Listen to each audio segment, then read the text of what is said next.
नमस्कार विद्यार्थी मित्रांनो, मी खेमचंद्र पाटील आपलं सर्वांचं स्वागत करतो. आज आपण 21 ऑगस्टला जो तलाठी भरतीचा पेपर झाला, त्यामध्ये तिघ शिफ्ट्समध्ये गणित आणि बुद्धिमत्तेचे जे प्रश्न विचारले गेले त्याच्यावर आपण चर्चा करणार आहोत. बाकीच्या विषयांच्या बाबतीमध्ये आपल्याला असं लक्षात येईल की तेच त्याच टॉपिकवर प्रश्न विचारले जात आहेत. त्यामुळे नेमके गणितामध्ये आता थोडीफार काठिण्य पातळी आपल्याला वाढलेली दिसताना बघायला मिळेल. जे विद्यार्थी ज्यांची एक्झाम होते ते फोन करून सांगतायत अशा प्रकारचे प्रश्न विचारले गेलेत आणि एकंदरीतच आज आपण सर्व 25 प्रश्न या ठिकाणी घेणार आहोत. हा सर्व मेमरी बेस आहे बघा विद्यार्थी मित्रांनो. जे विद्यार्थी परीक्षेला जाऊन येत आहेत ते विद्यार्थी ज्या प्रकारचे इनपुट्स देत आहेत त्यावर आपण ह्या प्रश्नांची चर्चा करणार आहोत. तर एक तुम्हाला लक्षात येईल बघा, 25 प्रश्नांमधून एक 2-3 प्रश्न थोडेसे काठिण्य पातळीचे नक्की आहेत. तर ते 2-3 प्रश्न जर तुम्हाला येत नसतील तर तुम्ही त्याच्यावर खूप जास्त वेळ वाया घालवू नका. कारण की त्यामुळे काय होणार आहे की आपला इतर प्रश्न सॉल्व्ह करण्यासाठी लागणारा वेळ त्याच्यात जाणार आहे. लक्षात घ्या.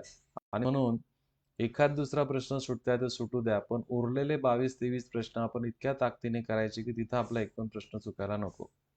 जसं मी तुम्हाला मागच्या व्हिडिओजमध्ये सांगितलंय, अक्षरमाला आणि संख्यामाला याच्यावर डेफिनेटली 5 ते 6 प्रश्न विचारले जात आहेत. ओके. तर कालच्या शिफ्ट्समध्ये वेगवेगळ्या शिफ्ट्समध्ये विचारलेले प्रश्न बघा. याच्यातला पहिला प्रश्न येतोय 2, 12, 36, 80. तर प्रश्नचिन्हाच्या जागी कोणती येईल? आता बघा, n³ - असा एक प्रकारचा पॅटर्न त्याच्यामध्ये असतो. म्हणजे क्रमवार संख्यांचा घन करून त्याच्यामधून 1 वजा केलेला आपल्याला या ठिकाणी दिसतोय. ओके. n³ - n² ही सेरीज आहे बघा ही अजून. म्हणजे बघा, दोनाला कसं लिहिलेलं आहे? दोनाचा घन वजा दोनाचा वर्ग. तर दोनाचा घन होतो 8 वजा. ओके. हो, ही पण नाहीये बघा. n³ - n² पण नाहीये. ही सेरीज आहे n³ + n² ची सेरीज आहे. म्हणजे बघा, एकाचा घन अधिक एकाचा वर्ग. एकाचा घन 1 होतो अधिक एकाचा वर्ग 1 बरोबर 2 झालं. नंतर दोनाचा घन अधिक दोनाचा वर्ग. सो दोनाचा घन 8 होतो. 8 अधिक दोनाचा वर्ग 4, 12 झाले. नंतर तीनाचा घन अधिक तीनाचा वर्ग. तीनाचा घन होतो 27 अधिक तीनाचा वर्ग 9, तर 36 झाले. चाराचा घन अधिक चाराचा वर्ग. चाराचा घन होतो 64 अधिक 16 बरोबर 80. मग या शृंखलेमध्ये येणारं पुढचं पद 5चा घन अधिक 5चा वर्ग. 5चा घन होतो 125 अधिक 5चा वर्ग होतो 25. या दोघांची बेरीज 150 होते. म्हणून तुमचं उत्तर पर्याय क्रमांक 2 यायला पाहिजे.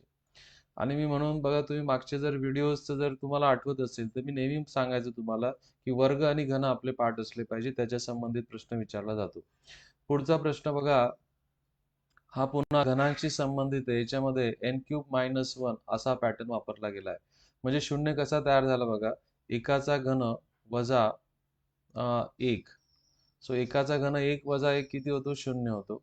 नंतर दोनाचा घन वजा 2. दोनाचा घन 8 वजा 2 6. नंतर तीनाचा घन वजा 3. तीनाचा घन 27 वजा 3 24 तुम्हाला मिळालेले आहेत. चाराचा घन वजा 4. चाराचा घन 64 वजा 4 60 मिळतायत. पाचाचा घन वजा 5. सो 125 वजा 5 120. त्या शृंखलेमध्ये आता 6चा घन वजा 6. 6चा घन होतो 216 वजा 6 210. तुमचं उत्तर यायला पाहिजे, जो पर्याय क्रमांक 3 या ठिकाणी आहे. तर वर्ग घन जर तुमचे पाठ असतील तर नक्कीच तुमचा वेळ याच्यामध्ये वाचणार आहे. आता बघा, पुढची शृंखला आपल्याला या जनरली आपण शृंखलेमधले संख्या जर ओळखीच्या नसतील तर त्यांच्यामधला फरक घेणं हा सर्वात शहाणपणाचं ठरतं. इथं बघा, ही संख्या 6ने वाढते. नंतर संख्या इथं 10ने वाढली. नंतर संख्या इथं 14ने वाढली. नंतर संख्या 18ने वाढली. म्हणजे आपल्याला इथं दिसतंय बघा, वाढीतली वाढ ही किती 4-4 ची येते. सो 10चा 14 झाला, 4ने वाढलं. 14चा 18 झाला, 4ने वाढला. म्हणजे आता पुढची संख्या 18 अधिक 4 22ने वाढायला पाहिजे. म्हणजे माझं उत्तर 72 येणार आहे. 72 which is ऑप्शन नंबर 2. तर लवकरात लवकर बघा, लवकर विचार करायला आपण त्या ठिकाणी शिकलं पाहिजे, जेणेकरून आपला वेळ या ठिकाणी वाचणार आहे. आता बघा, पुन्हा इथं बघा, 0 ते 1 किती 1 ची वाढ आहे, नंतर 2 ची वाढ झाली, नंतर 3 ची वाढ झाली, नंतर 4 ची वाढ झाली. आता 5 ची वाढ व्हायला पाहिजे म्हणजे तुमचं उत्तर 15 असेल. पर्याय क्रमांक 3. तर 3-4 प्रश्न आपण हे संख्या मालेवरचे बघितले बघा. आता अक्षर मालिकेचे संबंधित या ठिकाणी प्रश्न विचारलाय. तर ज्यावेळेस तुम्ही अक्षर मालिकेचा विचार करतात तेव्हा अल्फाबेटचे नंबर्स तुमचे पाठ पाहिजे. तर ए चा क्रमांक 1 आहे, नंतर आय चा क्रमांक 9 आहे, पी चा क्रमांक 16 आहे. आता बघा इथं दिसतं ही संख्या कितीने वाढली? 8 ने वाढली आहे. नंतर संख्या 7 ने वाढली आहे. याच्या पुढची संख्या 6 ने वाढायला पाहिजे. 16 आणि 6 22 होतात आणि 22 वर कुठला अल्फाबेट येतं? व्ही अल्फाबेट येतं. व्ही ने सुरू होणारा एकच पर्याय मला दिसतोय. खूप जास्त पीएचडी करत बसू नका. उत्तर पर्याय क्रमांक 1 क्लिक करा. पुढच्या प्रश्नावर आपल्याला जायचं आहे. आणि म्हणून अल्फाबेटचे क्रमांक म्हणजे इन शॉर्ट आपण काय करतोय बघा, अक्षर मालिकेला संख्या मालिकेत कन्व्हर्ट करतोय आणि संख्या मालिकेमध्ये डील करणं किंवा ते सोडवणं आपल्याला सर्वात जास्त सोपं जातं. पुढचा प्रश्न पुन्हा अल्फाबेट्सवरचा बघा. पहिल्यांदा मी ए वर कॉन्सन्ट्रेट करतो. ए चा क्रमांक 1 आहे. नंतर या ग्रुपमधला पहिला आय म्हणजे तो कितीवर आहे? 9 आहे. त्याच्यानंतर क्यू 17 वर आहे आणि वाय 25 वर आहे. तर वाढ कितीची आहे बघा. इथं 8 ची वाढ झाली. 9 आणि 8 17, पुन्हा 8 ची वाढ झाली. 25 आणि 8 17 आणि 8 25, पुन्हा 8 ची वाढ झाली. तर 25 आणि 8 33. आता 33 वर तर अल्फाबेट्स नाहीये. तर 33 वरचा अल्फाबेट काढण्यासाठी 33 मधून 26 वजा करून टाका. किती उरतील? 7. 7 वर कुठला अल्फाबेट येतो? जी. म्हणजे माझं जे उत्तर असेल ते जी ने सुरू होणारं असेल तर पर्याय क्रमांक 2 तुमचं उत्तर असणार आहे. आणि म्हणून मी तुम्हाला याच्यासाठी सांगितलंय बघा, मागच्या वेळेस पण बोललो होतो की तुम्ही जेव्हा ऑनलाईन मध्ये जाते तुम्हाला एक रफ पेपर जर भेटत असेल तर अल्फाबेटचे क्रमांक आणि अल्फाबेट पहिल्यांदाच लिहून ठेवा.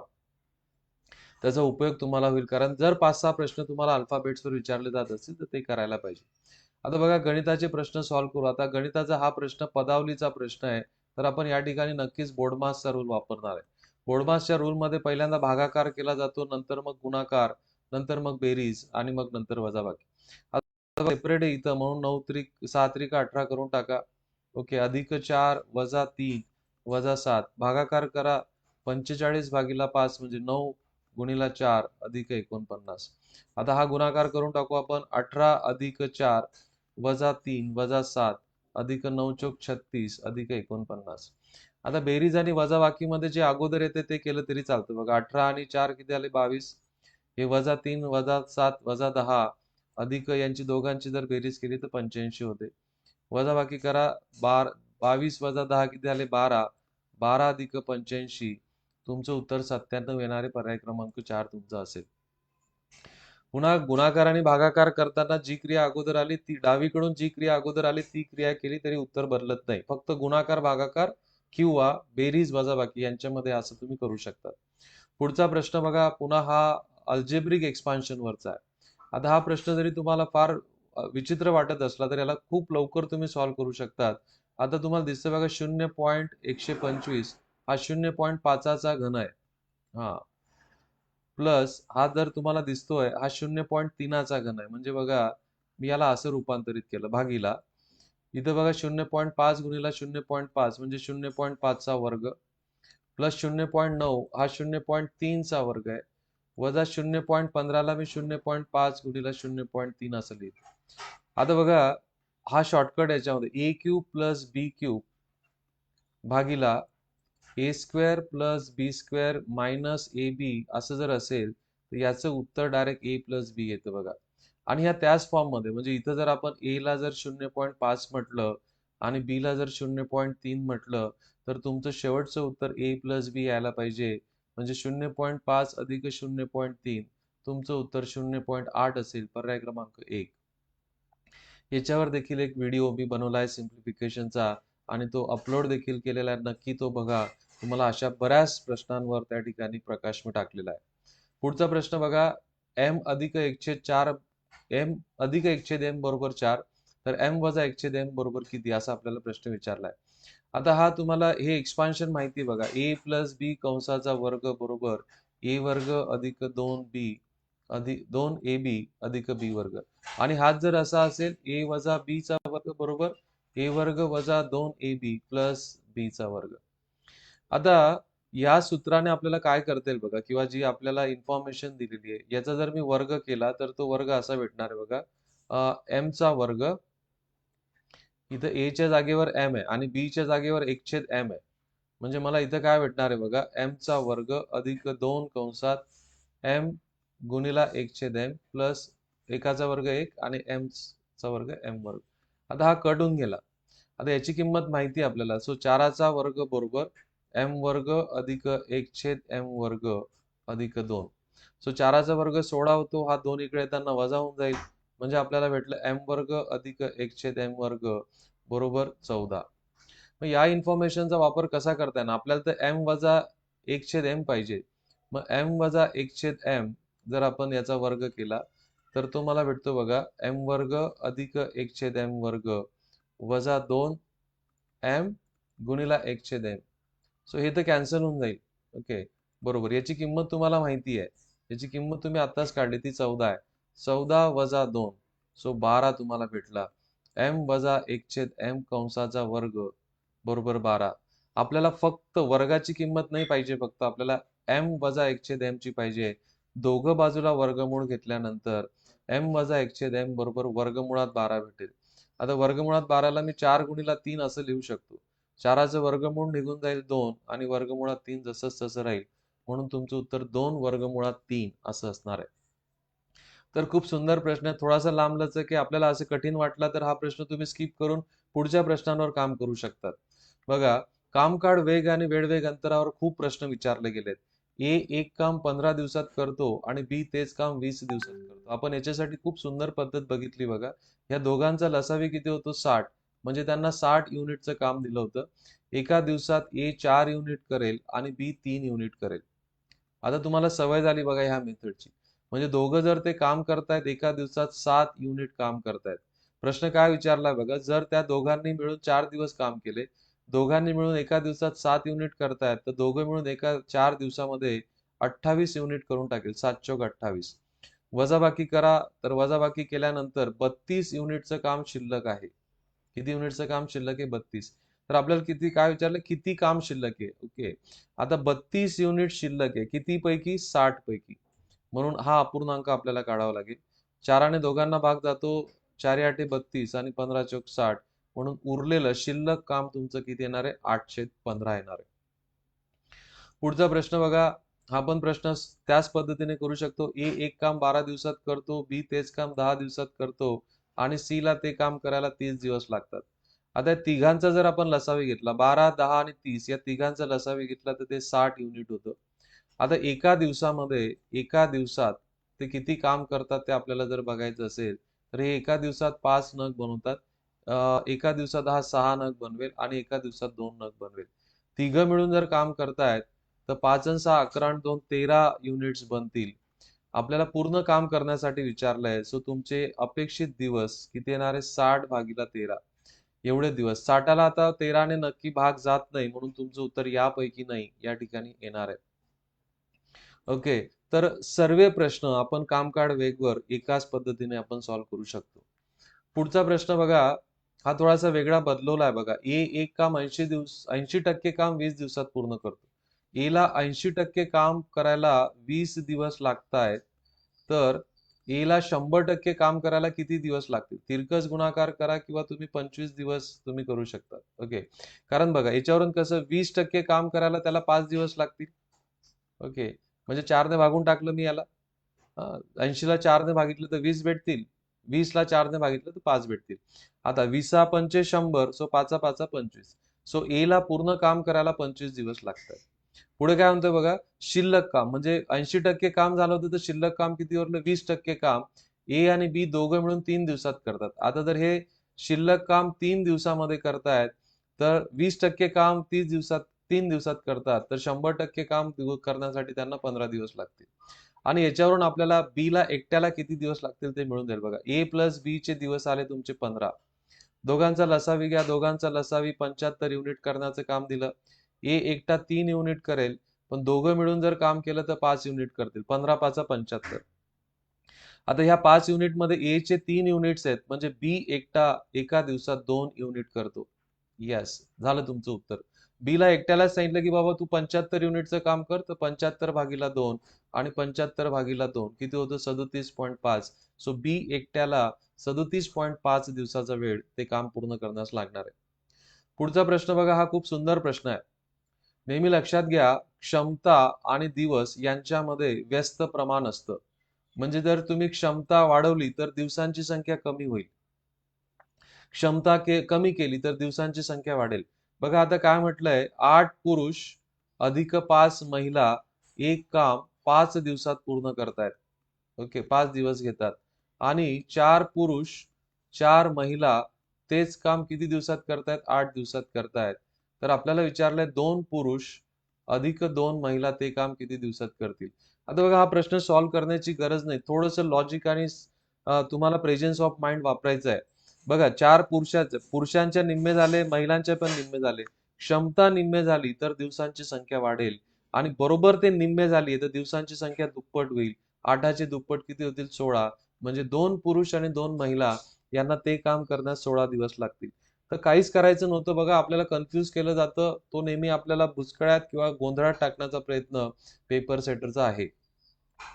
मी नक्की सांगितलं होतं बघा, मागच्या वेळेस पण नळ आणि पाण्याची टाकी याच्यावर प्रश्न विचारले जात आहेत. या पण शिफ्टमध्ये 21 तारखेच्या परीक्षेमध्ये देखील तुम्हाला प्रश्न पाण्याची टाकी आणि नळवर दिसतात. बघा, ए एक टाकी 30 तासात भरतो, बी 30 टाकी 15 तासात भरतो आणि सी 10 तासात भरतो. आता 30, 15 आणि 10 यांचा लसावी येऊन जाईल 30. म्हणजे टाकी 30 भागांची आहे. ए 1 भाग भरेल, बी 2 भाग भरेल आणि सी 3 भाग भरेल. तिघ नळ एकाच वेळेस सुरू केले तर 2 तासानंतर ए बंद केला, म्हणजे 2 तास चालू झाले, ते तिघ चालू होते. तर एका तासात ते 6 भाग भरतात, तर 2 तासामध्ये ते 12 भाग भरून टाकतील. म्हणजे किती भाग उरलेत? आता 18 भाग उरलेत. आणि कोणता नळ बंद केला? ए नळ बंद केला. आता बी सी सुरू आहे बघा, आणि बी कडून 2 भाग भरले जातात, सी कडून 3 भाग भरले जातात. सो दोघं मिळून ते 5 भाग भरतील. त्यांना 18 भाग भरायचं काम दिलंय. म्हणजे 18/5, 18/5 म्हणजे 3.6. तुमचं उत्तर पर्याय क्रमांक 1 येणार आहे. तर इतकं साधं सोपं तुम्ही करू शकता विद्यार्थी मित्रांनो. पाण्याची टाकी आणि नळ याचा तुम्ही जास्त लोड घेऊ नका. माझे सर्व व्हिडिओ जर तुम्ही बघितले, त्याच्यामध्ये पाण्याची टाकी आणि नळ हे प्रश्न सॉल्व्ह करण्याची पद्धत जर तुम्ही व्यवस्थित समजून घेतली तर तुम्हाला हा प्रश्न बिलकुल कठीण असणार नाही.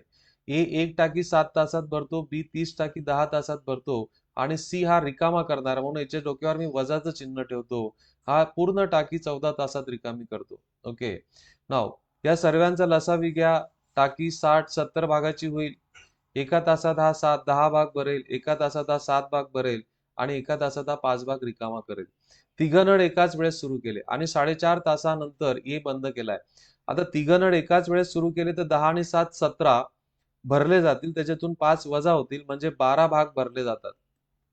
ओके, आता 4.5 तासात ते किती भरले जातील बघा. 4.5 तासात 4 तासात 12 चोक 48 आणि अर्ध्या तासात 6, म्हणजे 54 भाग भरले गेले.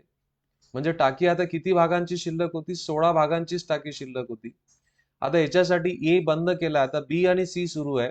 तर बी च्या मदतीने 7 भाग भरले जातात, सी त्याच्यातले 5 भाग रिकामे करतो, म्हणजे एकाच वेळेस 2च भाग भरतील.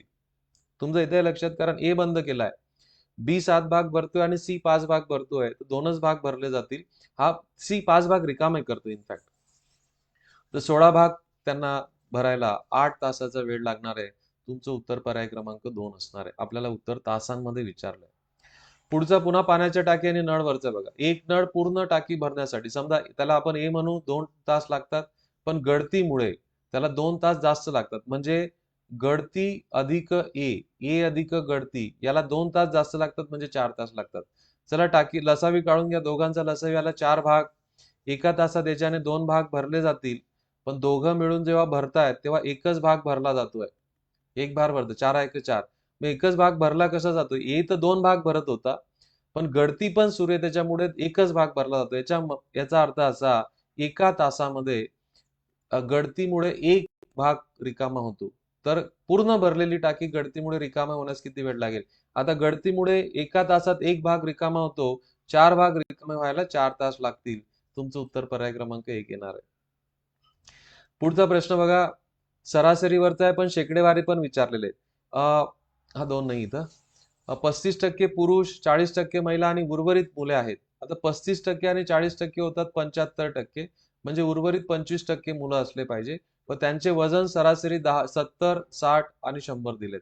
त्यांना असं मानून घेऊ महिला, पुरुष आणि मुलं यांच्या मिळून 100 व्यक्ती होते. मग त्याच्यातले 35 पुरुष, तर 35 पुरुषांचं एकूण वजन होऊन जाईल 35 गुणिला 70, महिलांचं एकूण वजन होऊन जाईल 40 गुणिला 60 आणि पुरुषांचं एकूण वजन होऊन जाईल 30 गुणिला 25. ओके, भागीला किती करावं लागेल? 100 करावं लागेल व्यक्तींची एकूण संख्या. गुणाकार करा, 35 गुणिला 7 केलं तर 245 भेटतील. 1 शून्य जसंच तसं, 6 चोक 24, 24 आहे आणि 25 त्रिक 75 भागीला 100. बेरीज करून टाका विद्यार्थी मित्रांनो. ही 5600 बेरीज येणार आहे भागीला 100. 2 शून्य 2 शून्य कॅन्सल झालंय. सो सरासरी वजन त्यांचं किती येणार आहे? 56 किलो येणार आहे. खूप सुंदर प्रश्न होता, शेकडेवारीवरचा होता. मी नेहमी म्हणत असतो शेकडेवारीवरचे प्रश्न सॉल्व्ह करताना ज्या किमती दिलेल्या नाहीयेत त्याच तुम्ही 100 माना. इथं महिला, पुरुष आणि मुलांची संख्या दिलेली नाही तर ती 100 माना, आपल्याला सोपं जाईल. पुढचा प्रश्न पुन्हा सरासरीवरचा आहे बघा. सोमवार, मंगळवार आणि बुधवार यांचं सरासरी तापमान किती आहे? 30 आहे. मग आपल्याला असं म्हणता येईल बघा, सोम अधिक मंगळ अधिक बुध यांचं एकूण तापमान 30 गुणिला 3 90, कारण 3 दिवस आहे म्हणून आपल्याला तसं म्हणता येईल. नाव रविवार, सोमवार आणि मंगळवार, रविवार, सोमवार आणि मंगळवार यांचं तापमान किती आहे? सरासरी तापमान 36 आहे, म्हणजे त्यांचं एकूण तापमान 108 आलं. दोघं समीकरणांची जर मी वजाबाकी केली तर सोमवार सोमवार कॅन्सल, मंगळवार मंगळवार कॅन्सल, तर मला भेटलं बुधवार वजा रविवार बरोबर एक धनसंख्या एक ऋणसंख्या वजाबाकी आणि वजाबाकीला मोठ्या संख्येचं चिन्ह लागेल, वजा 18. याच्यात तुम्हाला रविवारचं तापमान दिलंय. सो बुधवार रविवारचं तापमान 36 आहे बरोबर वजा 18, तर वजा 36 तिकडे जाताना धन होऊन जाईल. सो बुधवार बरोबर वजा 18 अधिक 36. अच्छा 39 आहे. रविवारचं तापमान 39 आहे. सो वजा 18 अधिक 39 म्हणजे 21 अंश सेल्सिअस येणार आहे. बुधवारचं तापमान 21 अंश असणार आहे. पुढचा प्रश्न नफा तोट्यावरचा बघा. 1920 रुपयास विकलेल्या वस्तूवर जेवढा नफा होतो तेवढाच 1500 रुपयाला विकल्याने होतो.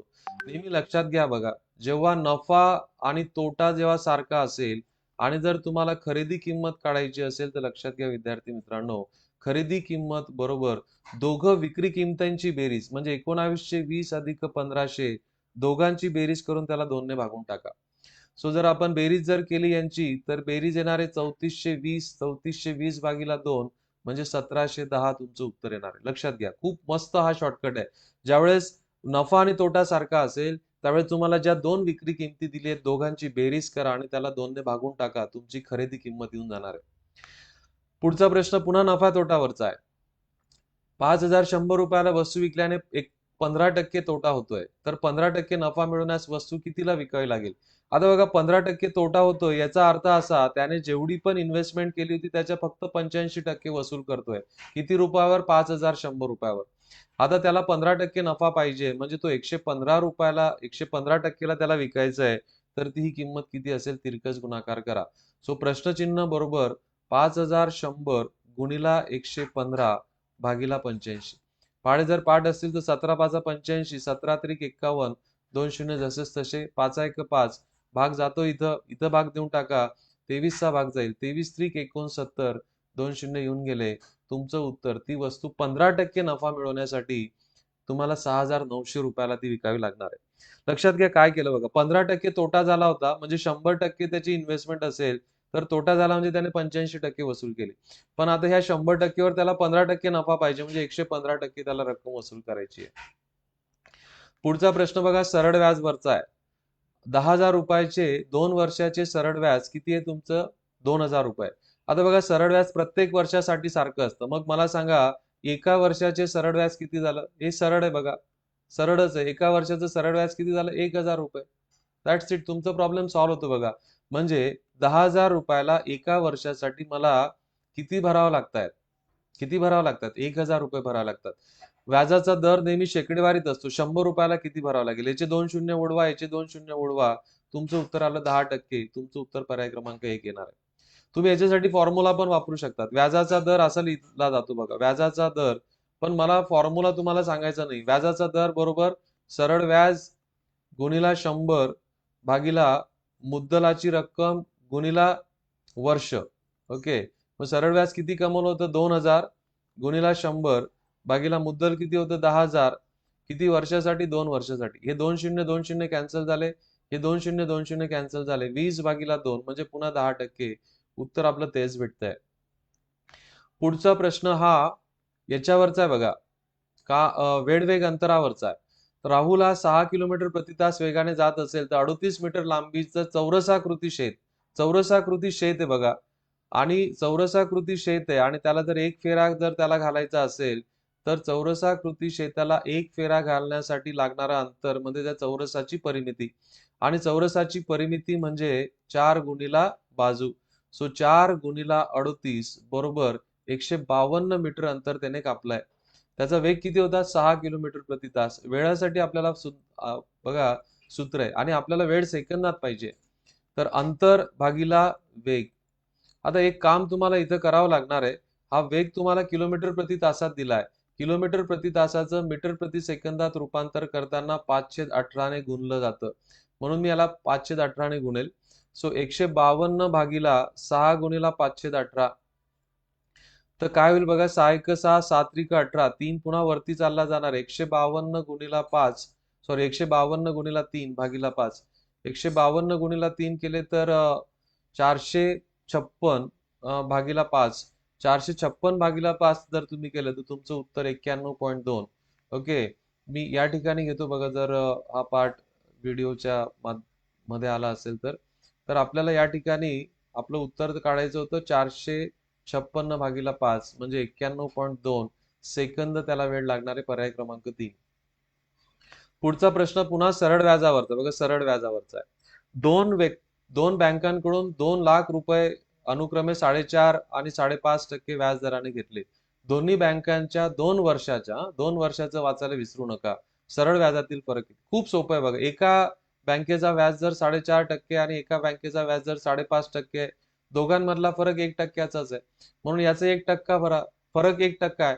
म्हणजे 2 लाखाचे 1% किती झाले बघा, 2 लाखाचे 1% होतील 2000. हा म्हणजे 1% कोणत्याही संख्येचे 1% तुम्हाला काढायचे असतील तर त्याला 100 ने भागून टाका, 100 ने भागून टाका.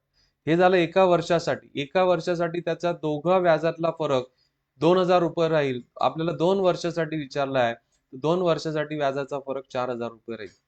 सरळ व्याजावरचे इतके सोपे प्रश्न विचारले जातात विद्यार्थी मित्रांनो. पुढचा प्रश्न बघा, सापेक्ष वेगावरचा आहे. बघा, चोर पोलिसापासून 100 मीटर अंतरावर आहे. म्हणजे समजा इथं चोर आहे, ओके, आणि इथं पोलीस आहे. तर सुरुवातीला त्यांच्यातलं अंतर हे 100 मीटरचं होतं. 100 मीटरचं अंतर त्यांच्यामध्ये. आता पोलिसला बघितल्यानंतर चोर धावू लागला. तो तासी 8 किलोमीटर वेगाने धावू लागला आणि पोलिसने त्याचा पाठलाग केलाय 10 किलोमीटर प्रति तास वेगाने. आता आपल्याला माहिती आहे, जेव्हा दोन गतिमान वस्तू सारख्याच दिशेने धावत असतील तेव्हा त्यांचा सापेक्ष वेग दोघांच्या वेगाच्या वजाबाकी एवढा येतो.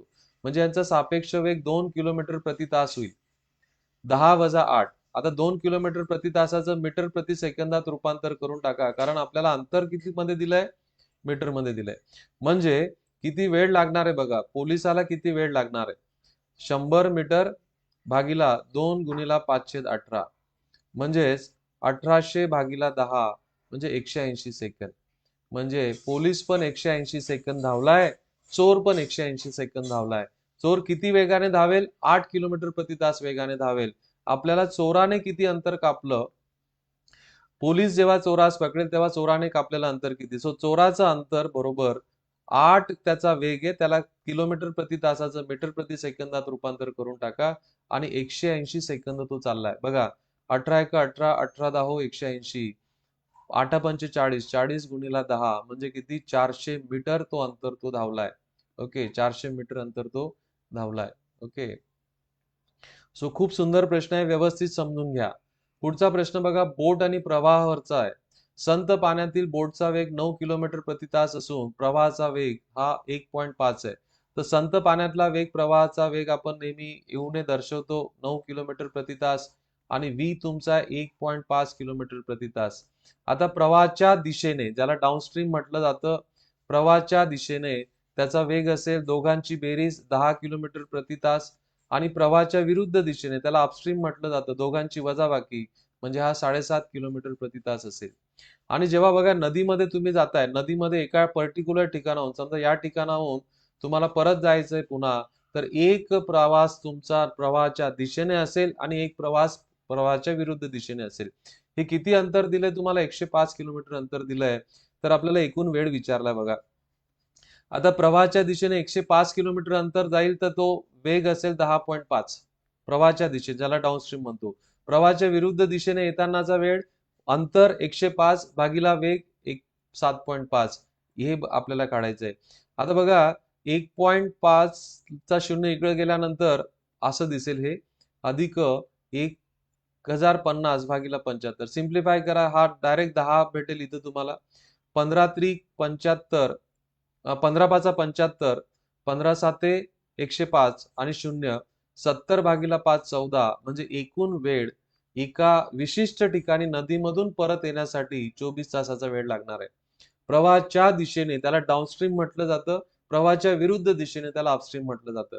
इथं तुम्हाला कन्व्हर्जन करण्याची गरज नव्हती, कारण अंतर पण तुम्हाला किलोमीटर मध्ये दिलेलं आहे आणि वेग पण किलोमीटर प्रति तासात दिलेला आहे.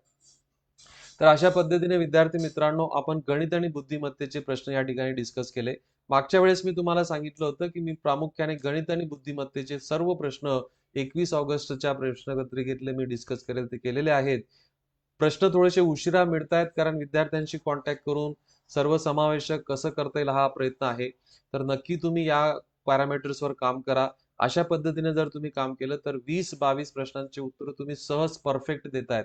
2-3 प्रश्नांच्या काही अडचणी आल्या तर ते येऊ द्या.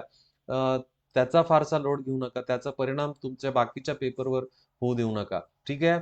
आशा करतो की तुम्हाला हे व्यवस्थित समजलं असेल. Thank you very much. Bye bye. Happy learning.